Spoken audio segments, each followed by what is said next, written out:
बिस्मिल्लाहिर्रहमानिर्रहीम। नाज़रीन अस्सलाम वालेकुम, मैं हूँ मंसूर आज़म काजी। पाकिस्तान की सियासत एक बार फिर पानी के मसले पर गर्म हो गई है। दरिया सिंध पर 6 नई नहरें बनाने के मंसूबे ने वफाक और सूबों के दरमियान कशीदगी को हवा दी है। मंसूबा सरसब्ज इनिशिएटिव का हिस्सा है जिसे पीपल्स पार्टी की मंजूरी से शुरू किया गया, लेकिन अब यही मंसूबा पीपल्स पार्टी और मुस्लिम लीग नून के दरमियान फासले बढ़ा रहा है।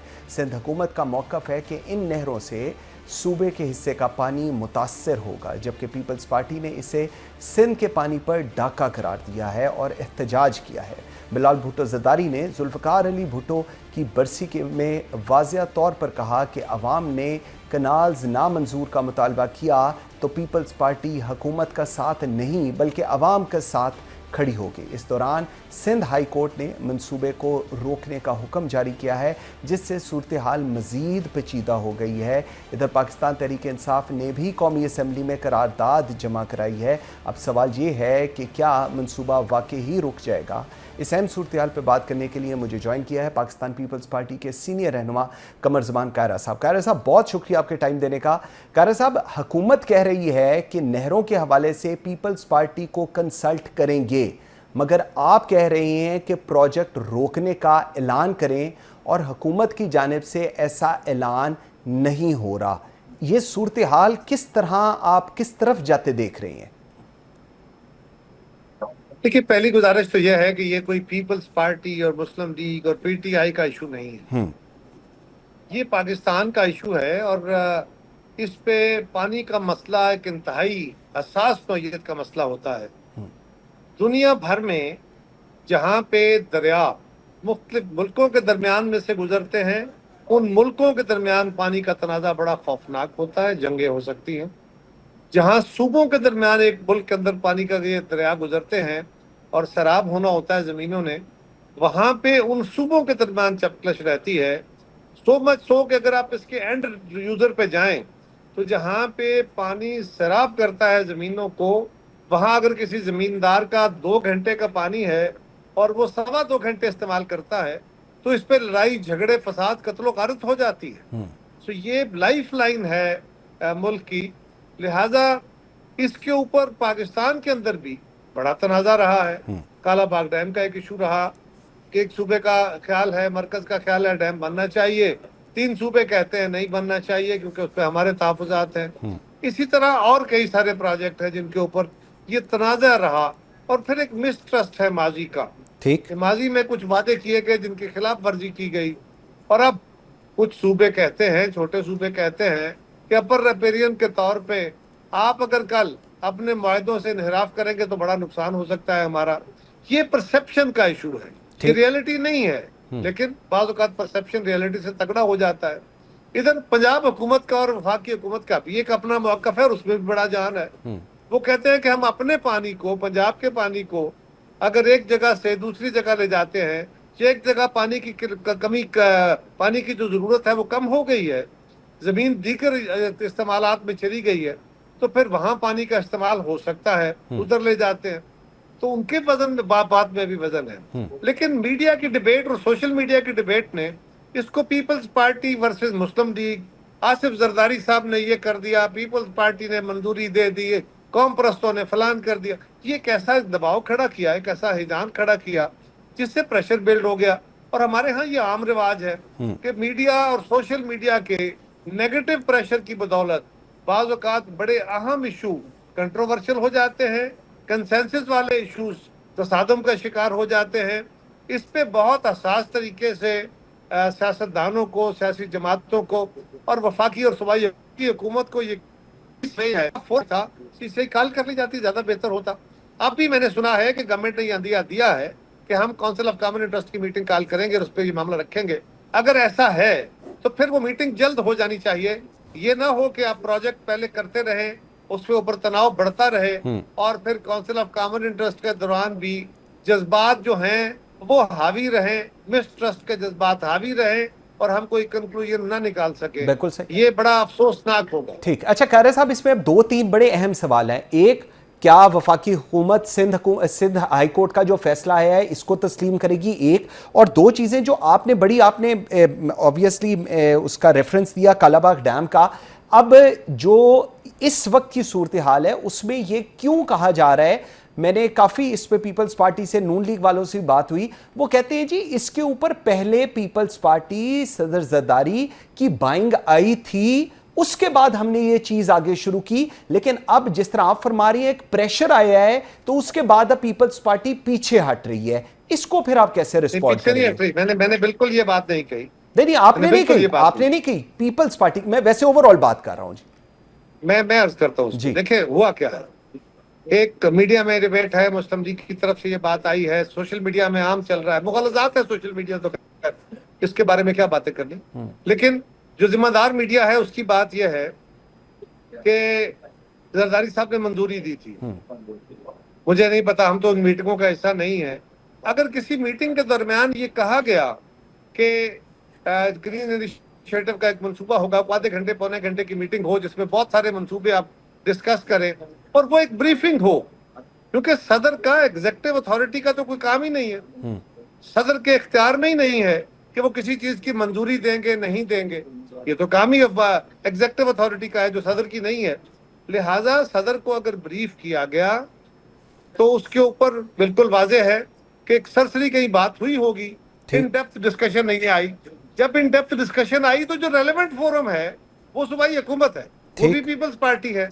सूबाई हुकूमत ने इन राइटिंग वफाकी हुकूमत को इन्फॉर्म किया कि इस सूबे के, इस मंसूबे के ऊपर हमारे तहफ़्फ़ुज़ात हैं, उसको रोका जाए या इसको हमारे साथ पहले बैठ के डिस्कस किया जाए। यही बात वो काउंसिल ऑफ कॉमन इंटरेस्ट की मीटिंग बुलाने के लिए कहते रहे, लेकिन ये ना हो पाया।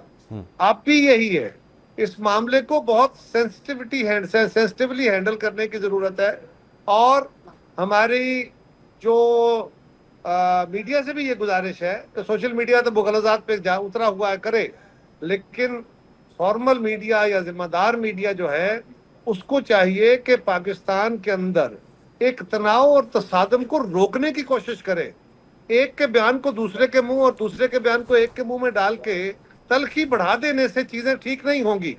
ये एलिगेशन अगर मेरी तरफ से फर्ज करे मैं लगा रहा हूं तो मेरे एलिगेशन को भी आपको डाउन प्ले करना चाहिए, ताकि जो सेंस प्रिवेल करने का अमल है उस पर जज्बात हावी ना हो। बिल्कुल सही है कारा साहब, इख्तलाफात के बावजूद बिल्कुल जो चल रहा है, मिनरल इन्वेस्टमेंट कॉन्फ्रेंस होती है उस पर मुराद अली शाह साहब जाते हैं, और आप जो बात कह रहे हैं सीसीआई की मीटिंग के अंदर क्यों अभी तक ये कॉल नहीं की गई, क्योंकि अगर एक सिचुएशन इस हद तक पर्टेन कर रही है और वो हर एक को डिस्टर्ब कर रही है, हर पॉलिटिकल पार्टी को, हर हुकूमत को और अवाम को सबसे बढ़कर, तो फिर क्यों इसकी मीटिंग अभी तक कॉल नहीं की जा रही? सीसीआई की मीटिंग तो नहीं बुलाई जा रही, मैंने कहा ना, वो तो पूछिएगा हुकूमत से, हुकूमत के तर्जुमान से। लेकिन जो मिनरल डेवलपमेंट की मीटिंग हुई या कॉन्फ्रेंस हुई जी, उस कॉन्फ्रेंस में एक सूबाई हुकूमत गई, हम सूबाई हुकूमत में हैं तो सारी सूबाई हुकूमतें गई हैं, हम कोई नाराज होके तो नहीं बैठ गए। हम कोई ये तो नहीं कह रहे कि कल कौमी असम्बली का इजलास होगा हम बाइकाट कर देंगे, हम ये तो नहीं कह रहे कि हम सेनेट में नहीं बैठेंगे, हम ये तो नहीं कह रहे ना, बिल्कुल। हम तो कह रहे हैं कि इस मामले को इस तरह हैंडल ना करें। अब कुछ लोगों का ख्याल है कि पीपल्स पार्टी लड़ क्यों नहीं रही, इस हुकूमत को गिरा क्यों नहीं रही, क्या इस हुकूमत को गिरा देने से मामला बेहतर हो जाएगा या मामला और गंभीर हो जाएगा? एक मसला है तो उससे एक बड़ा और मसला खड़ा हो जाएगा, तो क्या ये मुल्क और कौम के मुफाद में है?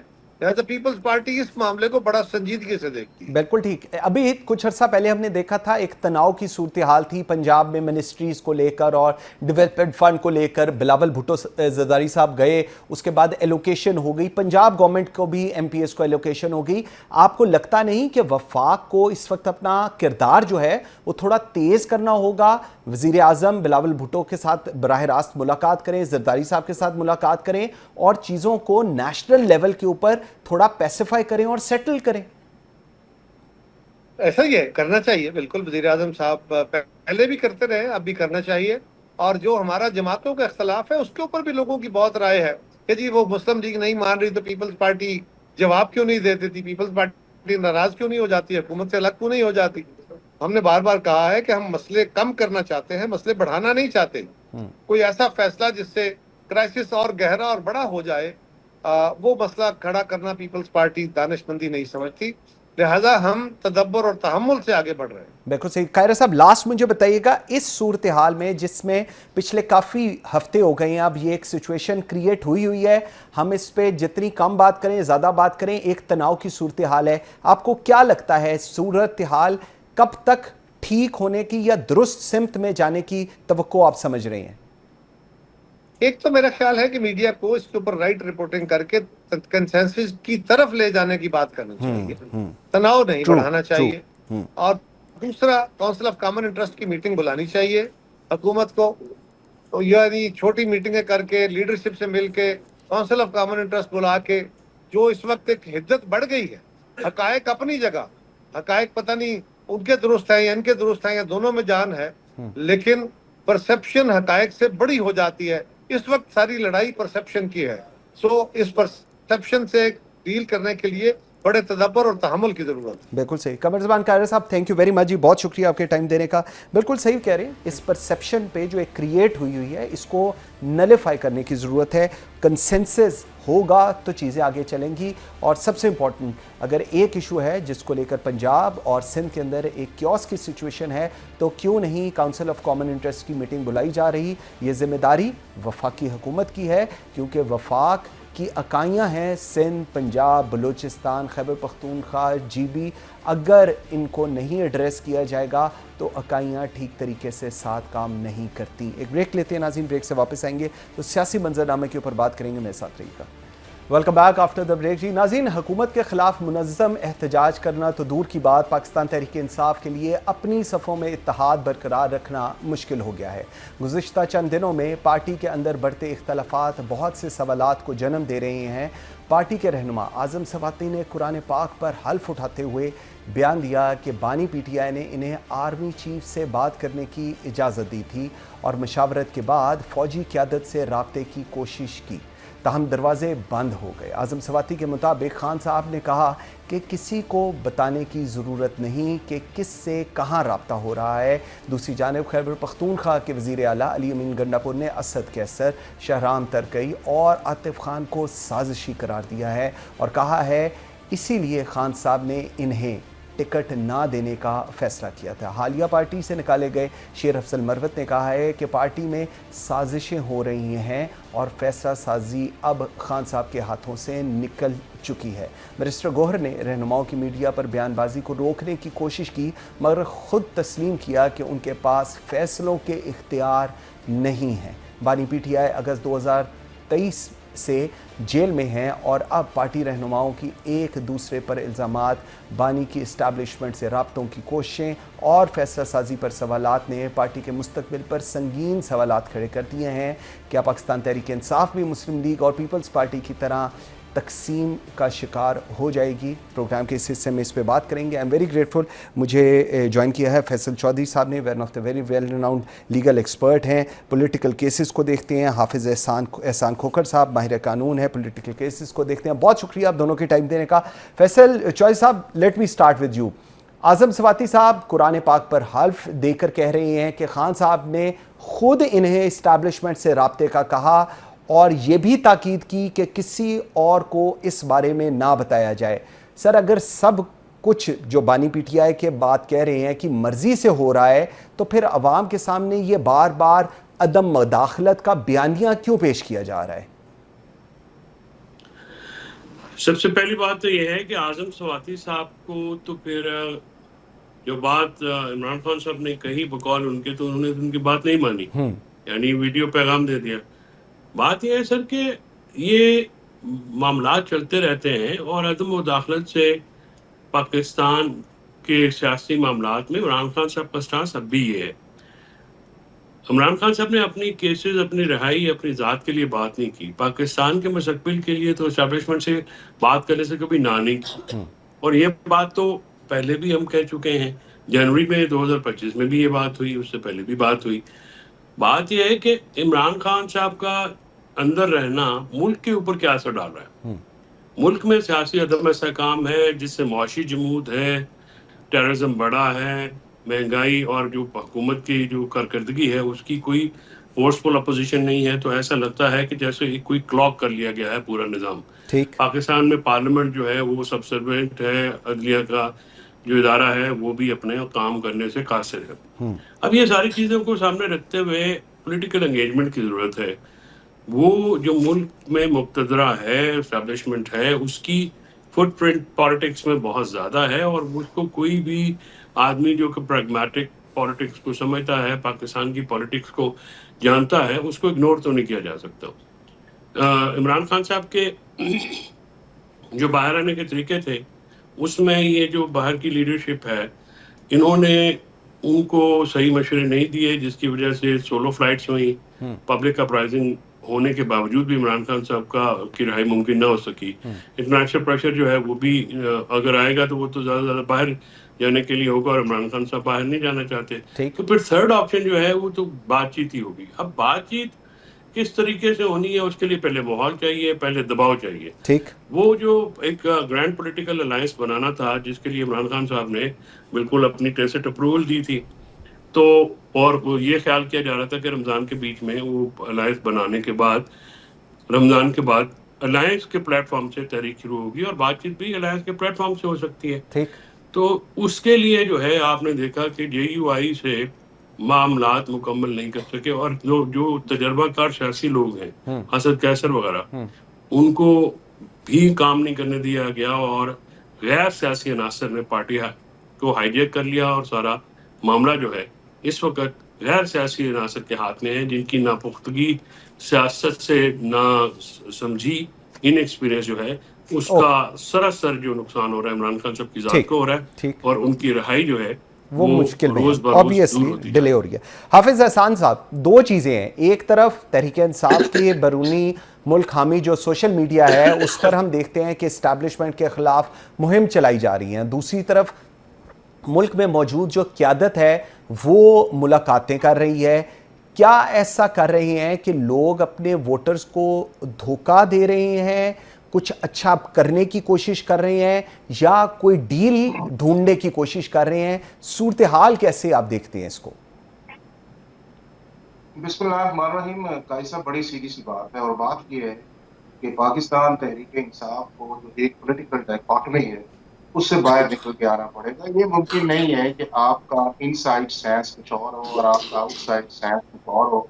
इनसाइड जो है वो जब आप बैठे तो आप कहें कि हम पाकिस्तान की एस्टैब्लिशमेंट से बात करना चाहते हैं और बाहर जो है वो आप एक नैरेटिव लेके आए कि जी हमारा लीडर जो है वो डटा हुआ है।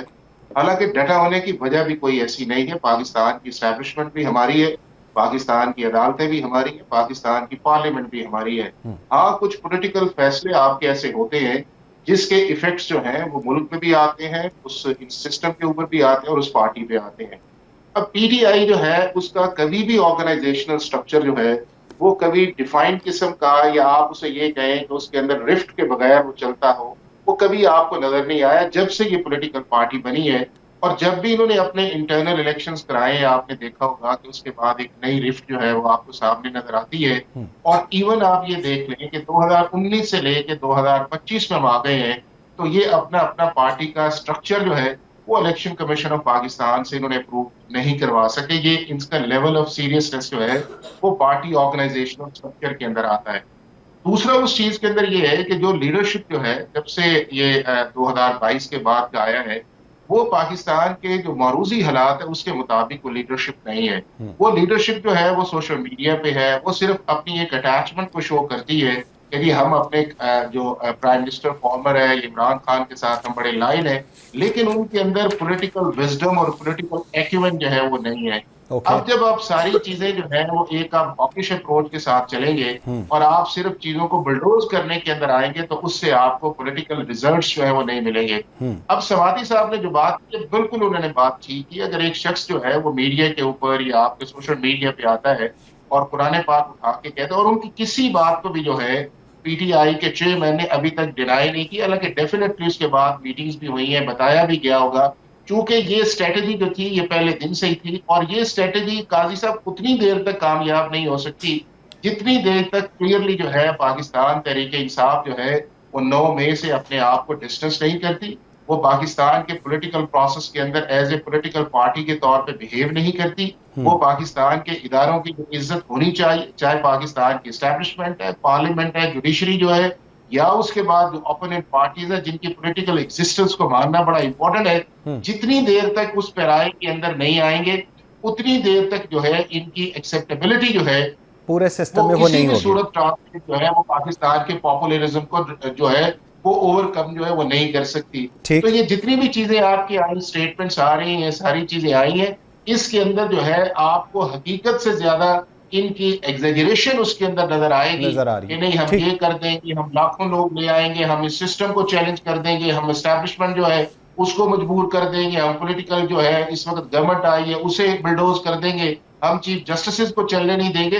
तो मेरा ये ख्याल ये है कि इनके जो लीडर है उनको रियलिटी के अंदर आके इसका फैसला करना चाहिए। और जो उनकी दो इस वक्त है कि एक चीज वो है कि जो आप कैमरे के सामने नहीं कहते और एक वो है जो आप कैमरे के सामने कहते हैं। ठीक, दोनों चीजें काजी साहब जितनी देर इकट्ठी नहीं आएंगी, इसी तरह इस पॉलिटिकल प्रोसेस के अंदर पीटीआई अपने आप को किसी भी नतीजे पे नहीं पहुंचाएगी। पॉइंट आ गया जी। ठीक, ठीक, बिल्कुल ठीक। फजलुर रहमान है, गवर्नमेंट है, ये पाकिस्तान की ठीक। अच्छा चॉइस साहब, एक तो आई रियली वांट के you should respond to it, because ये जो कहा जा रहा है कि जी पॉलिटिकल विजडम नहीं है पाकिस्तान तहरीक इंसाफ के पास, पाकिस्तान तहरीक इंसाफ के पास इमरान खान के अलावा कोई लीडर नहीं है, इमरान खान है तो पाकिस्तान तहरीक इंसाफ है नहीं है। और एक चीज़ जो अब बार बार पहले भी आप सुनते थे, अब भी कहा जाता है कि डिटैच करें 9 मई से अपने आप को, और अगर आप करेंगे तब आपकी एक्सेसिबिलिटी होगी, तब आपको अडॉप्ट किया जाएगा, otherwise things will not go your way. देखिए, जो पॉलिटिकल विजडम वाली बात है वो तो काफी हद तक दुरुस्त बात है, क्योंकि जिन लोगों के हथे पार्टी चढ़ी भी है वो तो सियासी लोग नहीं है, वो वकील है, और वकील भी एक कॉर्पोरेट लेवल के वकील हैं जो कि अब वो जजेस भी नहीं रहे, तो वो वकालत से भी फारिग हो गए। तो इशू ये है कि उनकी हद तक तो ये बात तस्लीम करनी पड़ेगी कि पॉलिटिकल एक्यूमेंट और जो लोग सियासत समझते हैं उसमें जो सियासी लोग थे, जो कैडर था पीटीआई का, वो तो 9 मई के बाद उन्होंने या वो जेलों के अंदर है तो या उनसे पार्टी मार कूट के छुड़वा दी गई, तो वो पॉलिटिकली तो कोई और है नहीं। इमरान खान के अलावा पीटीआई में कोई भी लीडर नहीं है, इसमें भी दो राय नहीं है। PTI is Imran Khan, Imran Khan is PTI. और फिर सेकंड थर्ड टियर लीडरशिप जो है वो कभी उसको बनने भी नहीं दिया गया, ये भी एक फैक्ट है, और किसी भी पार्टी में इस तरह से नहीं होता। हाँ, पुरानी पार्टियां हैं, पीपल्स पार्टी है, नून लीग है, उसमें लोगों को ये जो उनकी पार्टी के लोग थे उन्होंने अपने लीडरों को निकालने में एक रोल अदा किया है, हमेशा किया है। तो बाकी जो बात आप कह रहे हैं कि 9 मई से जब तक डिटैच नहीं करेंगे तो एक्सेप्टेबिलिटी नहीं होगी जी पाकिस्तान। 9 मई का जो मंसूर मामला है ना, एक रिटोरिक जरूर है। अब 9 मई में का क्राइटेरिया क्या है? मैंने तो चीफ जस्टिस साहब के सामने भी ये कहा है कि जिन्होंने पार्टी छोड़ दी है उनके लिए 9 मई में इन्वॉल्व होने के बावजूद कुछ नहीं है, तो जो पार्टी नहीं छोड़े उनके ऊपर 35-40 मुकदमे हैं। तो गुजारिश ये है कि ये तो पोलिटिसाइज इवेंट है, ये तो केस ही सारा पोलिटिसाइज है। आपने एक अक्रेस के ऊपर मल्टीपल एफआईआर करके जो लोग पार्टियों से वफादार हैं या मार करने के बावजूद भी उन्होंने पार्टी नहीं जोड़ी है या पार्टी के अंदर है, पार्टी के वेल विशर हैं, उनको आपने हर केस में रखा हुआ है। तो फिर 8 फरवरी आपने किया है, तो या तो फिर आप 8 फरवरी की माफी कौन मांगेगा? 8 फरवरी से डिटैचमेंट तो मुमकिन नहीं है। आपने अकलियत को अक्सरियत के ऊपर किया है मुसल्लत। तो ये सियासी मामलात हैं, इनको तो इसी तरह से ही जब अगर आपने आगे बढ़ना है तो फिर आगे देखना है, पीछे देखेंगे तो फिर तो आगे बढ़ नहीं सकेंगे। बिल्कुल ठीक, बिल्कुल। तो मसला ये है कि ये इट टेक्स 2 to tango। ये अगर मुक़तदरा ये कहे कि जी आप 9 मई से डिटैच खुद को करें और माफी मांगे, तो फिर 8 फरवरी की माफी का तो मुतालबा इमरान खान से भी कर सकते हैं, और फिर जिनको आपने जाली मुकदमों में फंसाया हुआ है वो भी आपसे माफी का मुतालबा करेंगे कि हमारा 9 मई से कोई ताल्लुक नहीं, आपने 35,000 बंदा जो है फंसा दिया है, उसका क्या ताल्लुक था? ठीक हो गया। एक ब्रेक लेते हैं नाज़रीन, लेकिन ब्रेक पे जाने से पहले जी हाफिज साहब के पास एक सवाल छोड़े जा रहा हूँ। हाफिज साहब, ये जो अब एक सूरत हाल इस वक्त हमने देखी, एक तो जो कुरान पाक उठाया गया वो हमने देखा, और उसके बाद अब जो अली मीन गंडापुर कह रहे हैं कि जी असद कैसर, आतिफ खान, इन लोगों के ऊपर इल्ज़ाम लगाए जा रहे हैं कि जी ये लोग हैं, और उसके बाद इनको टिकटें नहीं देनी, ये भी खान साहब ने कहा। ये किस तरफ चली जा रही है बात? क्योंकि अगर ये बात दुरुस्त है तो फिर जो फैसल चौधरी साहब बात कह रहे हैं कि जी second year, third year Pakistan Tehreek Insaf में शायद एग्जिस्ट ही नहीं करती या उनको फ्लरिश नहीं किया गया, ये बात किस हद तक फिर मानी जा सकती है? एक ब्रेक लेते हैं नाज़िर, ब्रेक के बाद इस पर जवाब लेंगे। हाफिज एहसान खोखर साहब से मेरे साथ रहिएगा। Welcome back after the break जी। नाज़िर मेरे साथ हैं फैसल चौधरी साहब और हाफिज एहसान खोखर साहब। हाफिज एहसान साहब, आपके लिए सवाल छोड़ दिया था, ज़रा बताइएगा अब फिर जो कुछ रियलिटी में हो रहा है, जो अली मीन गंडापुर साहब कह रहे हैं वो दुरुस्त है, या जो आप अभी बात कर रहे हैं, या जो अभी फैसल चौधरी साहब बात कर रहे थे कि जी कोई सेकंड और थर्ड लेयर ही नहीं है, it's Imran Khan is PTI and PTI is Imran Khan, that's it? देखिए, अगर आपने किसी मुल्क के अंदर पॉलिटिक्स करनी है तो डेफिनेटली अफराद जो है वो डोमिनेट करते हैं, लेकिन उसके साथ उनकी पार्टीज जो है वो साथ चलती हैं। अब आप देख लें कि अगर जुल्फिकार भुट्टो साहब पे एक क्राइसिस आया तो उनकी पार्टी ने सरवाइव किया, क्योंकि उनके पास एक ऐसी लॉट थी कि जिन्होंने मोहतरमा बेनजीर भुट्टो के साथ स्ट्रगल की। इसी तरह जब नवाज शरीफ साहब पे एक वक्त आया तो उनके पास एक सेकंड ईयर लीडरशिप मौजूद थी कि जिन्होंने जनरल मुशर्रफ के दौर के अंदर पार्टी की सरवाइव की और आगे लेके चले। लेकिन मैं ये समझता हूं कि बावजूद इस चीज के कि इस पॉलिटिकल पार्टीज को 20-22 साल से ज्यादा अरसा हो गया है, इसके अंदर ना सेकंड ईयर है, ना फर्स्ट ईयर है, ना थर्ड ईयर है, ना इसके अंदर पॉलिटिकल मैच्योरिटी है। और आपने देखा होगा कि जिस तरह की आपस में बातें करते हैं या लड़ते हैं, या हर इलेक्शन के बाद जो है वो एक सिलसिला जो है पार्टी के अंदर या पार्टी के बाहर बनता है और एक लेग पुलिंग है। और मैं समझता हूं कि सबसे ज्यादा जिम्मेदारी जो है वो पार्टी लीडर के ऊपर है कि उसको तो इस चीज का एहसास होना चाहिए कि उसके कान इतने कमजोर नहीं होने चाहिए कि जिसकी बुनियाद पे वो फौरन कहे कि इस शख्स को निकाल दें, या जिसकी बुनियाद पे उसे ये कहें कि ये मेरी लाइकिंग या डिसलाइकिंग के अंदर है। मैं चंद आपको एग्जाम्पल्स देता हूं। कोई एक ऐसा शख्स बताए जो पाकिस्तान तहरीक इंसाफ के अंदर हो और जिसकी परमानेंट इज्जत जो है जब से पार्टी के अंदर आए और अब तक मौजूद हो। दूसरा, आप उस चीज के अंदर देखें कि जो इनका पॉलिटिकल बिहेवियर आपको नजर आता है कि कभी कोई शख्स जो है उनकी गुड बुक्स पे चला जाता है और वही शख्स जो है उसको बात के अंदर पूछता नहीं है। अब आपके सामने फैसल खड़े, फैसल की क्या स्ट्रगल नहीं है लीगल, क्या केसेस के अंदर नहीं आए, और एक शख्स अंदर जाके कहता है कि नहीं जी फैसल हमें अच्छा नहीं लगता या उसकी शक्ल अच्छी नहीं लगती, और बाहर आके वो शख्स कहता है कि उसको हमारी लीग टीम से निकाल दिया है। तो जब उस शख्स ने इस शख्स को टीम से निकाला है, लीगल टीम से, तो उसे इस चीज का एहसास नहीं होना चाहिए कि स्ट्रगल कितनी है, ये कौन सा ऐसा शख्स है कि जिसको मैंने सुन के या उनको शटअप करना है उस चीज के अंदर कि नहीं भी बात जो है वो इस तरह की नहीं है, बात इस तरह की है। तो मैं ये समझता ये हूं कि ये आपस के अंदर जो इनकी इमेच्योरिटी है, या उस वक्त दूसरे जो बड़े, अब एक जिस तरह कहते हैं टॉक इन टाउन आ गया है कि फॉर्मर प्राइम मिनिस्टर जो है ना वो मर्दम शनास है, ना वो उसे कहते हैं कि औरत शनास है, और ना ही उसके बाद जो तीसरी चीज इंपॉर्टेंट आई है कि उन्हें ये नहीं पता कि कौन सा पॉलिटिकल फैसला जो है उन्होंने किस वक्त करना है और उसकी ग्राउंड उसके अंदर क्या आनी है और किन पॉलिटिकल पार्टी से मिलना है। आप ये देखें ना कि आप सारी उम्र जो है वो मौलाना फजलुर रहमान साहब के मुतालिक जलसों में कहते रहे, और अब आप जाके कहें कि मौलाना साहब से बड़े लीडर कोई नहीं है उस चीज के अंदर। तो अगर आप यहाँ के ऊपर ये समझते हैं कि ऐसी चीज जो आपने सारी उम्र नहीं की और आपके जलसे की बुनियाद ही उनको जो है वो लताड़ने के अंदर शुरू होती थी, और अगर आपने सेंस ऑफ रियलाइजेशन किया है तो आप दूसरों के साथ भी कर लेना, और अभी भी आप उनकी लीडरशिप के ऊपर ट्रस्ट कर। और मैं काजी आपको एक चीज बताऊं जी, इस वक्त एक ही शख्स ऐसा है कि जो इन पॉलिटिकल पार्टीज के अंदर ब्रिज बन सकता है, उसका नाम है मौलाना फजलुर रहमान जी, कि जिसके गवर्नमेंट से भी अच्छे ताल्लुक है, पीपल्स पार्टी से भी अच्छे ताल्लुक, और उन्होंने इनको 26वीं आईनी तरमीम के अंदर साथ लेके चले।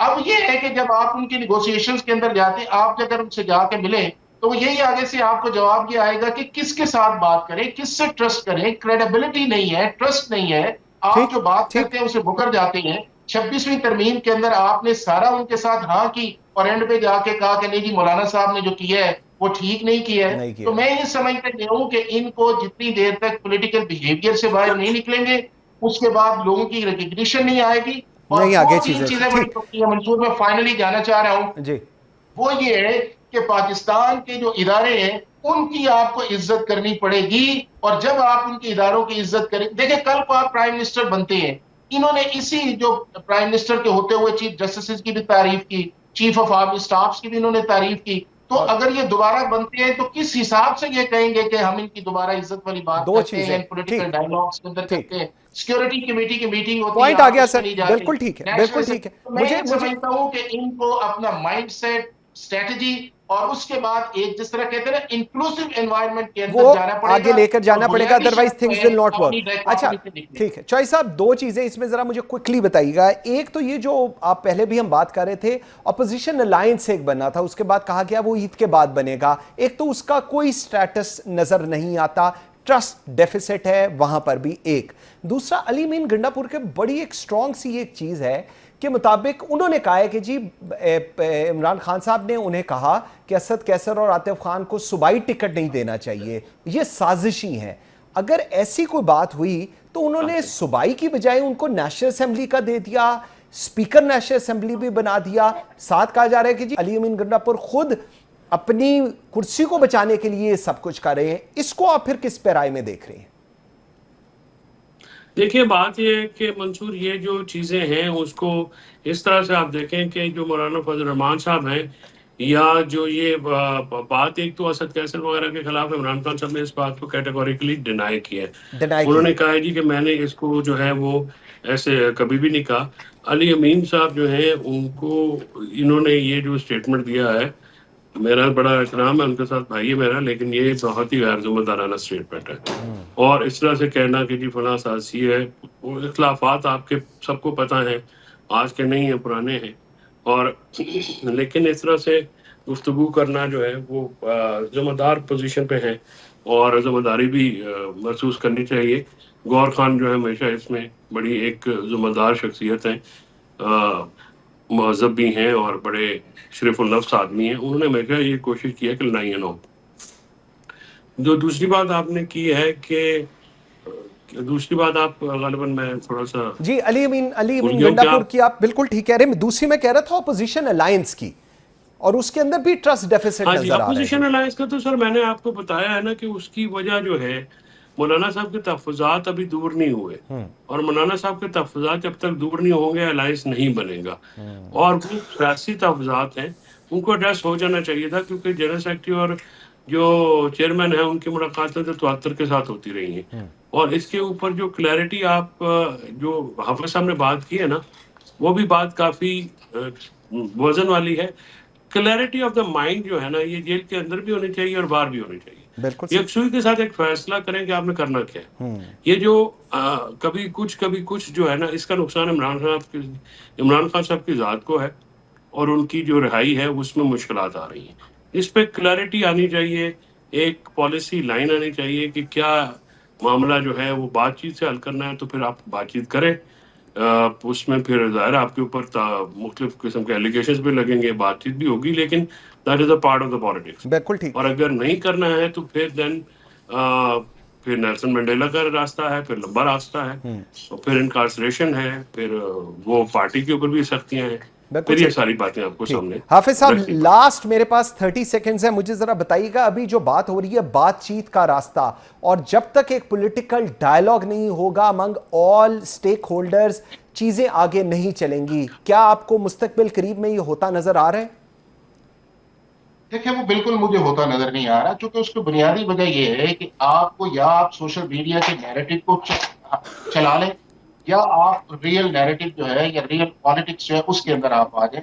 अब पीटीआई जो है वो इन दो चीजों के अंदर फंस गई है। अब आप एक छोटी सी एग्जांपल देख लें कि कोई शख्स जो है अगर सेम बात करता है कि नहीं इस इशू को रिजॉल्व कर देना चाहिए, तो एक पूरा सोशल मीडिया का ब्रिगेड जो है वो उस पर चला जाता है और उसकी ऐसी की तैसी फेर देता है और वो आगे से भाग जाते हैं। या अच्छा, और उसकी जिम्मेदारी मैं समझता हूँ कि former prime minister Imran Khan पे है।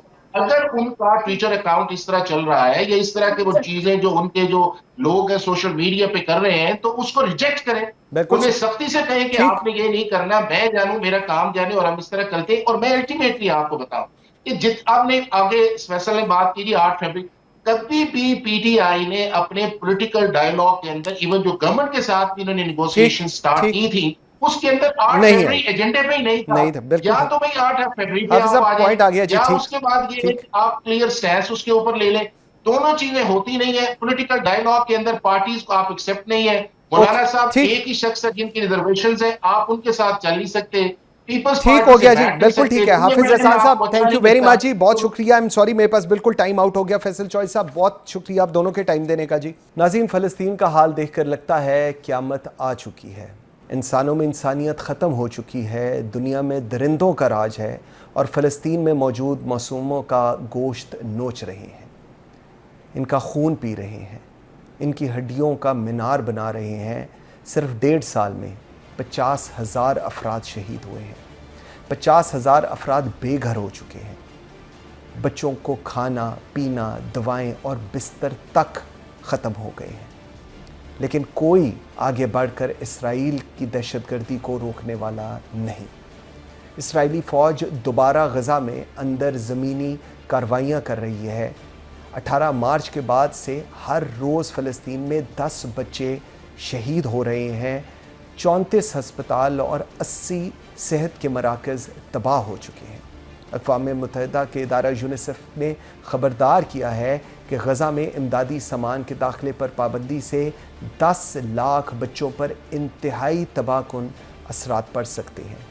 2 मार्च 2025 से अब तक किसी भी किस्म की इमदाद को गज़ा में दाखिल नहीं होने दिया है, जो कि इसराइली जारियत का आगाज़ के बाद से इमदादी बंदिश का तवील तरीन दुरानिया है। इसराइल ने हलाल अहमर के 15 अरकान को मुसल्ला अफराद कहकर शहीद कर दिया।